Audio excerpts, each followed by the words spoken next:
போதும் போதும். Hello friends, எப்படி இருக்கீங்க? ஸோ இதுதான் என்னோட பெரியப்பாவோட கார்டன். ஸோ இதெல்லாம் பெருசு பெருசாக வந்திருக்கு. இது பேர் ஜாக் ஃப்ரூட். இது வந்து தமிழில் சொல்லணும்னா இது பேர் பலாப்பழம். இந்த இது வாசிக்குது என்னைக்கு பறிக்கிறாங்களா தெரியல.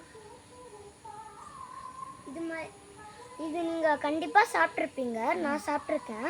நான் தான் சாப்பிட்டுக்கிறேன். அப்புறம் இது எல்லாமே கொஞ்சமாக அங்கே இங்கே வாங்க. அங்கெல்லாம் போகக்கூடாது. அங்கெல்லாம் போயிடலாம். அதுதான் லெமனு. கொஞ்சம் பெருசாக வந்துடுச்சுன்னா எடுத்துக்கலாம். அவ்வளோதான் இங்கே இருக்குது. ஓகே ஃப்ரெண்ட்ஸ், பாய். நெக்ஸ்ட் வீடியோ நாம் வந்து போர் சைடில் இருப்போம், இல்லை மீன் பிடிச்சிட்டு இருப்போம். ஆனால் அந்த மீன் பிடிச்சிட்டு இருக்கிறது நானும் எங்கள் அப்பாவும் இல்லை, நானும் எங்கள் அப்பாவும் என்னோடய மாமாவும். சரி, பாய் காய்ஸ்.